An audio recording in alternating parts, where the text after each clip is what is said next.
Hello, folks. I'm going to try to keep this one on the short side. I want to talk a bit about truth and how we know we have good information. A lot of the comments I get that are in disagreement with me, they say, "Oh, you're brainwashed. You're watching CNN and MSNBC. Go to some good sources." Now, first of all, that's just not the case. Yes, I watch some CNN and MSNBC, but very little, and actually, I watch Fox more than either of those because I am interested in getting a balance. I understand that as a private individual with no particular resources or connections, it's very unlikely that I ever have all the information about anything. So, like all of you, I have to piece together what I can. And one of the ways to do that is by going to various sources.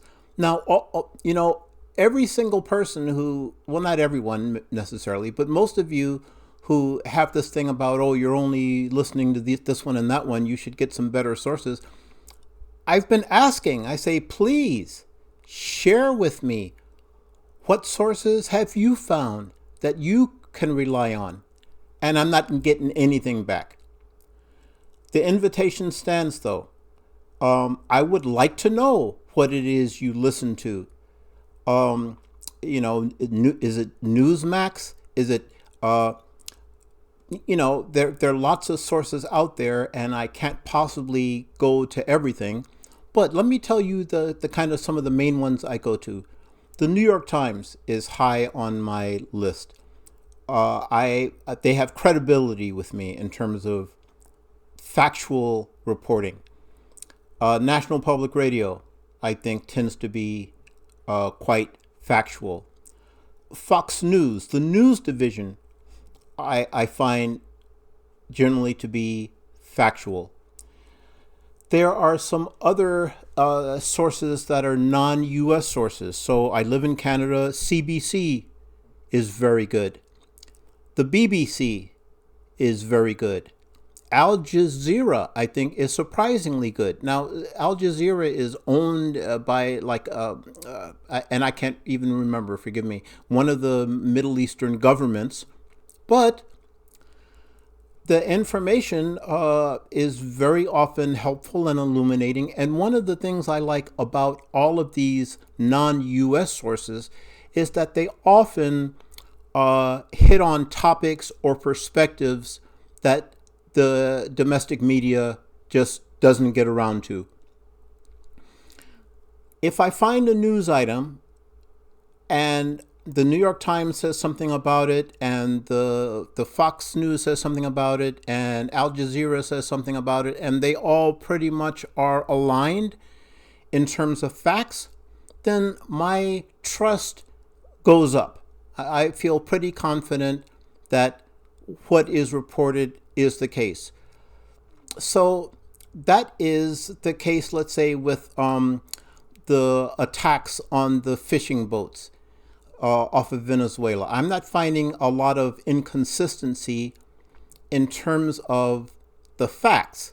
Now, when we come to opinion and commentary, that's where we find some wide differences. And again, I will go to Fox to get a different perspective. Now, one of the ways that I gauge whether a source is truthful or not is the consistency of their reporting. One of the reasons I have such disdain for the Trump administration is their regard for truth is so low. They use truth as a tool to manipulate all of us. So that, for example, when it comes to the these Venezuelan boat attacks. 1 minute it's this, 1 minute it's that. 1 minute somebody, this person gave the order, then the next person gave the order. It's clear that they are simply throwing out different narratives to distract, to confuse, and this is a common strategy of the Trump administration. The Epstein thing, it was like, oh, we have to do the Epstein thing, and then at some point, oh no, that's nonsense. We don't have to pay any attention to that. It's ridiculous. And calling people traitors and all that who wanted to get the information out. But then as soon as it looked like, well, there's no way we're going to win this, then there's the flip again. That to me is a sure sign that someone or a particular source is not to be credited. And this occurs with Donald Trump all the time. When it comes to commentary, there are some people in my camp whose values align with my own, who believe, as I do, that Trump is dangerous because he's undermining the constitutional legal framework by which we operate. That should be clear to anyone who reads the Constitution, who takes some time to inform themselves about the law. And this doesn't have to come from a partisan source. It's there in textbooks. It's in the Constitution, a lot of this. So people who are in my camp, who I rely on, right at the top of the list, I'll put Heather Cox Richardson. She's online just about every day, and she's an historian.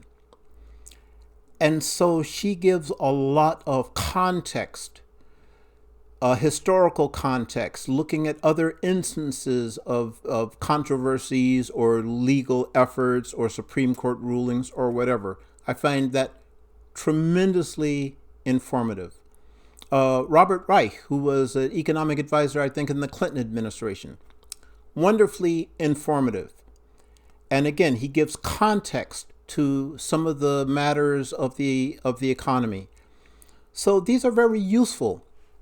There's a person whose name escapes me at the moment, who is a former Christian cleric, who, like several others out there, are anti-MAGA. They see the absolute hypocrisy in the message of Christian nationalism, and they are very informative to me in looking at the Bible and the traditions of Christianity and how MAGA subverts them in so many ways.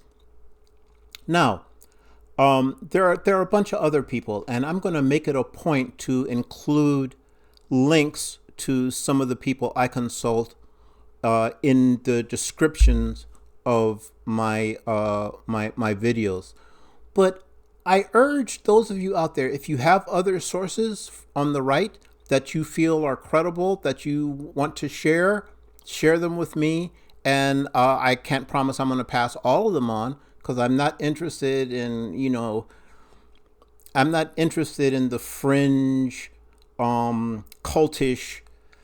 Anyway, I will pass on the stuff that I find is credible. And I value that, because I'm not the type of person who's going to stick to some narrative because I want it to be true when it becomes clear that it's not. I'm not going to intentionally dupe myself. And it seems that so many of us on both sides of the political divide, we get so comfortable believing what we believe that we won't allow it to be challenged. We aren't courageous enough to look at what we're thinking and why, and to form different opinions. I want to mention one other source that I go to quite often, which is Gab, which is the kind of far right, site that's really, to me, seems to be looking forward to the Christian nationalist society that's going to be coming after all of this is torn down. I don't go along with any of that. It scares me sometimes to think that, wow, these people might be in charge sometime. But the guy who leads the site, very intelligent individual. He writes very, very well. He's clearly led by his values. And so I have respect for him in that regard, and I like reading what he has to say because it's illuminating for various reasons. Largely, it helps me to kind of understand where some of the people on the right are coming from. Now, I have strong, almost total disagreement with this person, largely because from my perspective, he seems to be longing for the mythical American society that I don't think ever existed, that he seems to think can be resurrected. This kind of almost all white Christian nation where, everybody loves each other and there's no crime and everybody goes to church. I just don't, again, I don't see as that ever existed, because so often when people hearken back to the great thing that was, it's going back to a time when my people were enslaved and when women had no rights and you could beat or molest a child and no one dared say anything to you because, you were the lord of your domain. I don't want that type of society. Repulses me. But when it comes to like this person who leads this site, I'd love to have more people of his obvious qualities convert to our side. I don't think it's going to happen in his case, but I'm going to continue to read him because, again, it's illuminating. Please keep sharing. I'm so grateful for all the feedback I've gotten. I'm really grateful that I got like a bunch of subscribers to my last video, and you were so complimentary about thanking me for, even if you didn't agree with me, for doing my best to be honest, to be clear, not to simply attack. I'm trying to come with love, and not in a silly, superficial la-di-da way. Love is at the root of how you reach out and embrace without fear.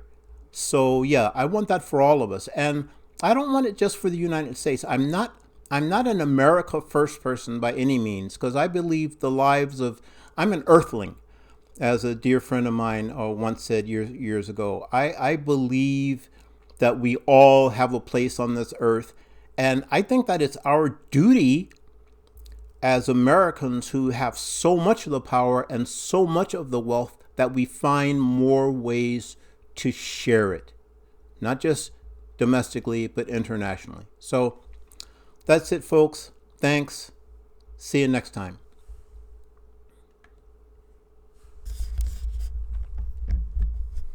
Oh, that came out much better.